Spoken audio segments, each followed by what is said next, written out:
kalian semua tetap sehat di rumah.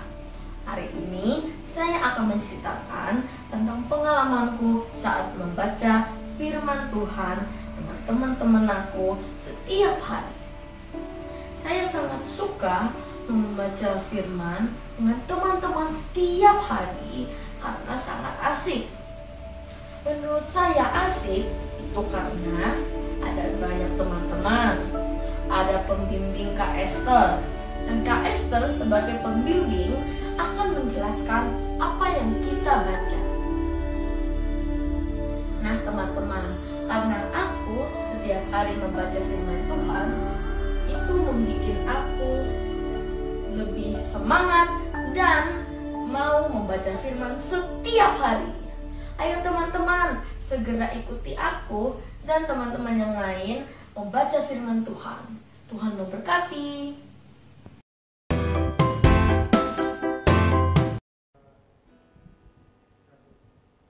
Shalom adik-adik, gimana kabarnya hari ini? Luar biasa. Luar biasa. Gimana Kak Chelsea? Luar biasa. Kak Bastian dan Kak Andre gimana kabarnya?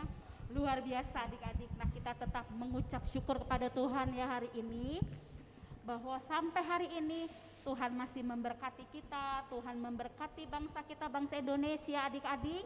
Bahkan Tuhan juga memberkati seluruh kehidupan kita dan Tuhan tidak pernah meninggalkan kita. Adik-adik, hari ini kakak sekolah minggu tetap pakai masker ya adik-adik ya. Nah termasuk adik-adik di rumah juga, kakak-kakaknya masih pakai masker, adik-adik juga tetap harus memakai masker, jaga kesehatan, cuci tangan ya. Nah sekarang kita akan memulai nih adik-adik, untuk itu kita duduknya yang manis, kita duduk yang rapi, kita mau menyerahkan seluruh hati kita, pikiran kita harus fokus kepada Tuhan pada pagi hari ini. Yuk sekarang kita tutup mata, kita lipat tangannya, kita berdoa. Tuhan Yesus, terima kasih, kami mengucap syukur pagi hari ini Tuhan. Engkau memberkati kami, Engkau memberkati keluarga kami, bahkan Engkau memberkati seluruh teman-teman kami dimanapun mereka berada, di rumah-rumah mereka masing-masing Tuhan. Bapa, kami percaya Engkau bekerja melalui Roh Kudus-Mu Tuhan. Kami percaya juga Roh Kudus diam dalam hati kami, Roh Kudus membimbing kami, dan Roh Kudus Roh Kudus memberikan kelegaan buat kami Tuhan, sehingga kami akan tetap menjadi anak-anak Tuhan yang luar biasa. Tuhan Yesus, kami akan memulai ibadah online kami pagi hari ini di dalam nama Tuhan Yesus. Kita siap adik-adik.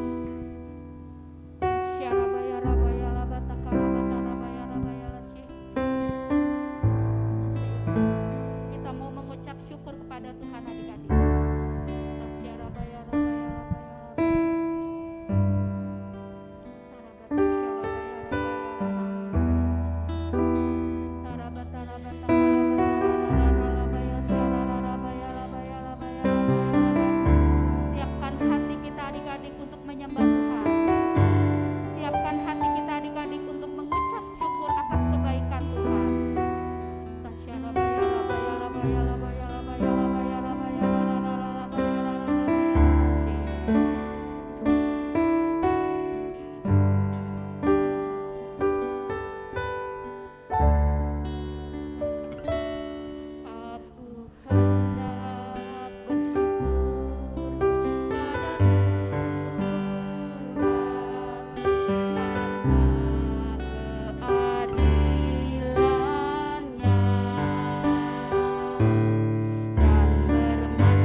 sungguh-sungguh lagi. Angkat tanganmu adik-adik semuanya. Angkat tanganmu adik-adik lebih lagi. Tasyarabaya rabaya labaya labaya labaya labaya labaya labaya labaya lalalalalalala. Tokarabata rabaya rabaya labaya labaya labaya labaya labaya labaya rabaya labaya labaya lalalala. Apabila ada papa mama yang mendampingi adik-adik, silakan bantu untuk berbahasa roh. Syarabaya rabaya labaya labaya labaya labaya. Adik-adik fokus ya. Cari wajah Tuhan pagi hari ini adik-adik. Syarabaya syarabaya labaya labaya. Aku hendak bersyukur pada Tuhan karena keadilannya, dan bermazmur bagi nama Tuhan yang maha tinggi. Ya Tuhan, Tuhan kami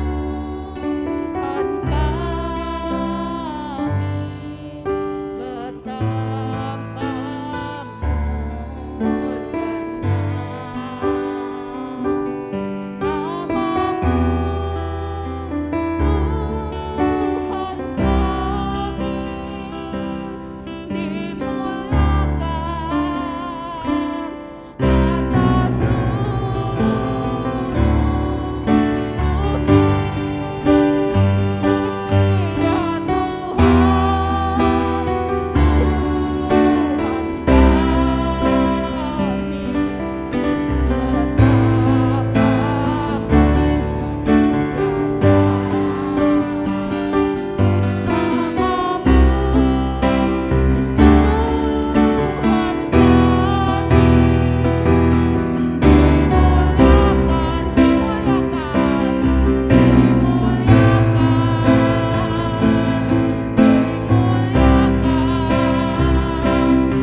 Tuhan, Engkau adalah pencipta langit dan bumi.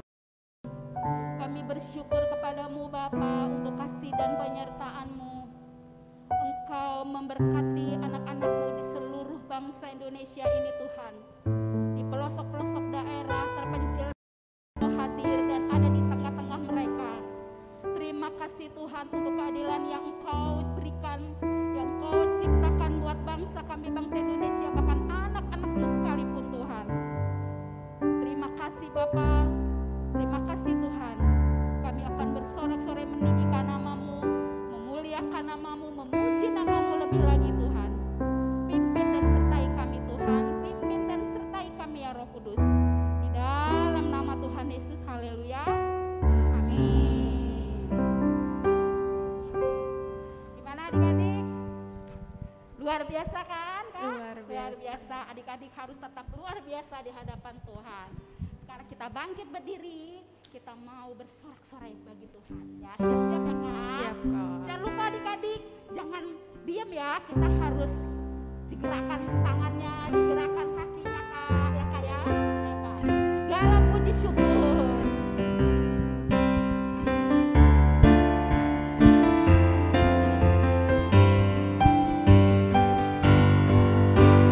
Segala puji syukur hanya bagimu Tuhan, sebab Kau yang layak dipuja.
kita mendengarkan firman Tuhan.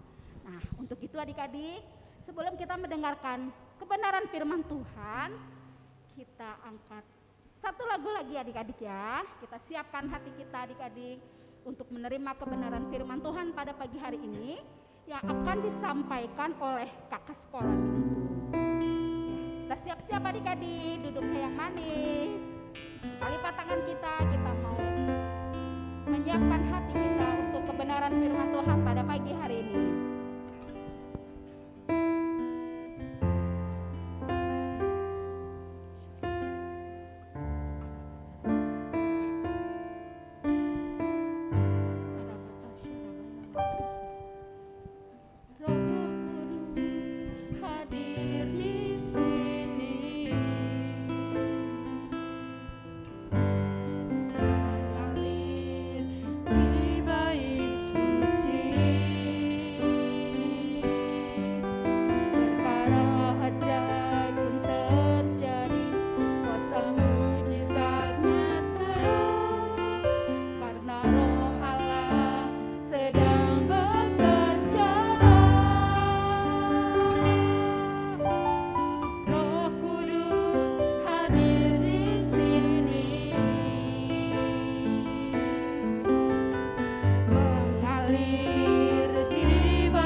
hadir di tengah-tengah kami. Tuhan, kami siap pagi hari ini menerima kebenaran firman-Mu. Kami siap buka hati kami. Kami mau menerima kasih karunia-Mu Tuhan. Berfirman-Lah ya Tuhan melalui kakak sekolah minggu buat kami. Kuduskan kami, sucikan kami, ampuni salah dosa pelanggaran kami Tuhan. Kami siap mendengarkan kebenaran firman-Mu pagi hari ini. Di dalam nama Tuhan Yesus, haleluya. Amin.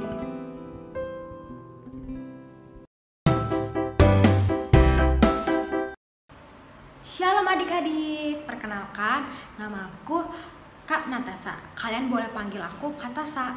Jadi hari ini aku yang bakal sharing firman. Nah tapi sebelum kita mulai sharingnya, kita berdoa dulu ya. Tuhan, terima kasih Tuhan buat penyertaan-Mu sepanjang hidup kami. Terima kasih buat hari ini Tuhan. Dan sekarang juga kami akan mendengarkan firman-Mu. Berkati Tuhan biar kami bisa fokus dengerin firman dan juga kami bisa mengerti. Berkati Tuhan biar kami juga bisa melakukan apa yang telah disampaikan. Terima kasih Tuhan Yesus. Haleluya. Amin. Halo adik-adik. Nah, jadi hari ini aku bakal cerita tentang Nabi Yeremia. Coba aku penasaran, siapa yang udah pernah dengar cerita tentang Nabi Yeremia? Coba diangkat tangannya. Oke, nah kalau kalian udah pernah atau belum pernah, kalian tetap harus dengerin fokus ya firman Tuhannya. Jadi adik-adik, Nabi Yeremia ini dia dipilih Tuhan sejak dia masih kecil, sejak dia masih muda. Sama kayak adik-adik semua yang denger ini. Kalian udah dipilih Tuhan sejak kalian ini masih kecil. Luar biasa banget ya. Nah, Nabi itu tugasnya adalah menyampaikan pesan Tuhan. Nah, adik-adik juga harus menyampaikan firman Tuhan ya. Nah, tapi pada saat Nabi Yeremia disuruh menjadi nabi, awalnya dia juga takut, awalnya dia juga ragu. Sampai dia bilang, Tuhan, aku ini masih muda, aku belum punya kemampuan untuk menjadi seorang nabi. Tapi adik-adik, Tuhan bilang, nih, ada di kitab Yeremia 1 ayat 5, Tuhan bilang, sebelum aku membentuk engkau dalam rahim ibumu, aku telah mengenal engkau. Dan sebelum engkau keluar dari kandungan, aku telah menguduskan engkau. Aku telah menetapkan engkau menjadi nabi bagi bangsa-bangsa. Wow, keren banget ya adik-adik. Dari dia masih muda, Tuhan udah bilang kayak gitu ke Nabi Yeremia. Akhirnya Yeremia yakin dia bisa melakukan tugas itu. Karena Yeremia yakin Tuhan udah memberikan dia kekuatan, Tuhan udah memberikan dia kemampuan, Tuhan akan menyertai dia. Akhirnya Yeremia bilang, oke Tuhan, aku siap melakukan tugas itu.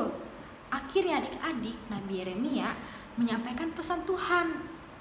Akhirnya menyampaikan pesan Tuhan ke bangsa Israel. Isi pesannya itu adalah bahwa Tuhan marah nih sama bangsa Israel karena mereka semua udah bikin hati Tuhan sedih. Mereka semua udah melakukan hal-hal yang gak baik.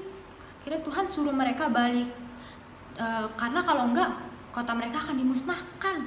Tapi adik-adik, mereka gak percaya. Mereka malah bilang ke Nabi Yeremia, udah gak usah omongin tentang Tuhan. Parah banget ya. Malah beberapa nabi palsu bilang kalau Nabi Yeremia itu bohong. Akhirnya Nabi Yeremia dimasukin ke dalam penjara. Ya ampun, sedih banget kan. Akhirnya pada saat Nabi Yeremia di dalam penjara, dia tetap berkhotbah. Dia tetap yakin bahwa Tuhan menyertai dia. Akhirnya adik-adik, tiba saatnya dia dibebaskan oleh Raja Zedekia. Setelah dia dibebaskan, dia nggak stop buat berhenti. Dia nggak berhenti buat ngasih tahu tentang pesan Tuhan. Dia tetap ngasih tahu pesan Tuhan. Akhirnya dia bilang kalau mereka nggak balik Tuhan, ini kota akan dihancurkan dan kota ini akan dikuasai oleh Babel gitu kan. Tapi adik-adik, tetap aja orang-orang Israel nggak mau dengar apa yang dibilang sama Nabi Yeremia. Akhirnya malah Nabi Yeremia tetap dimarah-marah, tetap aja dihujat. Akhirnya tentara Israel ngomong ke Raja, gimana nih Nabi Yeremia terus kasih kabar buruk? Itu melemahkan semangat kami. Kita harus memberikan dia hukuman gitu. Akhirnya Raja mikir, hukuman apa ya? Akhirnya Raja bilang, ya udah, terus kamu yang memutuskan hukuman apa yang harus diberikan. Akhirnya adik-adik, mereka memutuskan buat naruh Nabi Yeremia di dalam bekas sumur. Astaga, adik-adik tau bekas sumur ya? Jadi sumur yang udah gak kepake, dalam banget, bau, pokoknya gak nyaman banget lah. Akhirnya Nabi Yeremia dimasukin tuh ke dalam sumurnya. Setelah dimasukkan di dalam sumur yang bau itu, yang pasti banyak hewan ya, pasti kayak ada tikus, ada kecoa, ada cacing. Bener-bener gak nyaman banget ya adik-adik. Akhirnya dan juga kalau misalkan dibiarin karena gak ada makanan dan minuman, bisa menyebabkan Nabi Yeremia mati kelaparan, ya kan? Akhirnya tapi Tuhan gak tinggal diam pas kalau tahu Nabi Yeremia itu ada di dalam sumur. Tuhan mengirimkan seorang penolong. Coba, nama penolongnya itu adalah Abimelek. Coba diulang lagi ya adik-adik. Abimelek. Oke. Nah, Abimelek ini adalah orang Ethiopia. Dia adalah pegawai raja. Nah, pas Abimelek ini tahu kalau Nabi Yeremia ini bakal sudah dimasukin ke dalam sumur, Abimelek langsung lari ke raja. Dia langsung bilang, Raja, tentara-tentara itu memasukkan Nabi ke dalam sumur. Akhirnya apa yang harus kita lakukan? Kalau kita biarin Nabi Yeremia, dia bisa mati kelaparan. Lalu raja berpikir lagi apa yang harus dilakukan. Akhirnya raja memutuskan bahwa untuk menyuruh Abimelek menolong Nabi Yeremia. Bahkan raja juga menyuruh pegawainya untuk membantu Abimelek menolong Nabi Yeremia. Akhirnya Nabi Yeremia dikeluarkan dari sumur itu. Setelah dia dikeluarkan, bener adik-adik apa yang disampaikan sama Nabi Yeremia. Karena bangsa Israel nggak mau menyerah ke bangsa Babel, akhirnya bangsa Babel menguasai bangsa Israel. Kota Israel dibakar, bahkan bait Allah dibakar. Orang-orang yang tinggal di Israel juga ditawan, seperti dibawa ke Babel seperti budak. Adik-adik, budak itu nanti bakal disuruh-suruh, hidupnya bakal nggak enak. Akhirnya pada saat si raja melihat keadaan, akhirnya pas dia lihat, dia lari ketakutan. Tapi akhirnya dia nggak berhasil melarikan diri, dia tetap tertangkap dan dibawa ke Babel. Akhirnya adik-adik, terus Kak, gimana buat si Nabi Yeremia sama Abimelek? Nah, adik-adik, mereka berdua selamat, mereka berdua tetap hidup. Akhirnya, nah itu semua karena Nabi Yeremia yang taat dan juga Abimelek yang mau menolong Nabi Yeremia. Dua kesimpulan. Yang pertama adalah taat.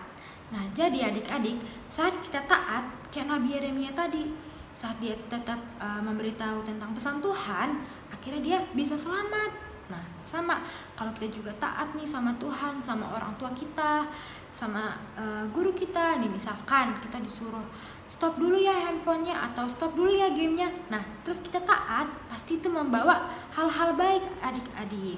Dan juga poin yang kedua adalah berani menyatakan kebenaran firman Tuhan ya. Nah, kayak Nabi Yeremia, walaupun tadi dia diejek-ejek, dia bahkan direndahin, ya kan, ada yang bilang dia bohong, tapi dia tetap menyatakan pesan Tuhan. Dia berani buat nyatain pesan Tuhan. Tuhan berserta dia nggak pernah dibiarin Tuhan sendiri, ya kan? Pada akhirnya dia selamat. Nah, adik-adik, kita juga kayak gitu. Pada saat nih kita melihat teman kita nih misalnya dibully, nah kita jangan ikut-ikutan. Nah, yang harus kita lakukan adalah kita nasihatin dia, atau misalkan kalau misalkan dia nggak bisa nasihatin, kita bisa lapor ke guru kita. Nah, atau juga misalnya ada teman kalian berbohong, nah kalian tinggal bilang, ayo jangan berbohong, ngomong aja yang sejujurnya. Nah, kayak gitu ya adik-adik contoh-contohnya. Jadi harus ingat ada dua ya, yaitu adalah taat dan juga berani buat menyatakan kebenaran. Oke adik-adik, sekian firman Tuhannya. Tapi sebelum kita selesai, kita berdoa dulu ya. Tuhan, terima kasih Tuhan, kami telah selesai mendengarkan firman-Mu hari ini. Tuhan, ajar kami Tuhan seperti Nabi Yeremia yang mau taat, yang mau menyatakan kebenaran firman-Mu Tuhan. Tuhan, berkati Tuhan biar kami bisa melakukan itu semua. Terima kasih dalam nama Tuhan Yesus. Haleluya. Amin. Shalom adik-adik semua, kenalin namaku Kak Feli dari kakak sekolah minggu GB Cililitan. Kali ini aku mau ngajarin adik-adik gimana sih cara membuat celengan dari kertas origami. Yuk ikutin! Bahan-bahan yang kita perlukan yaitu gunting, penggaris, kertas origami, spidol, dan juga lem. Untuk langkah-langkah melipatnya bisa langsung lihat di video ini ya.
Yeay, celengannya sudah jadi. Sekarang waktunya kita hias celengan ini. Adik-adik bisa kreasikan sesuai yang adik-adik mau ya. Yeay, celengan kakak sudah selesai dihias. Nah adik-adik semua, jangan lupa coba di rumah ya. Gampang banget kan buatnya? Dan untuk adik-adik semua, jangan lupa untuk menabung. Tuhan Yesus memberkati.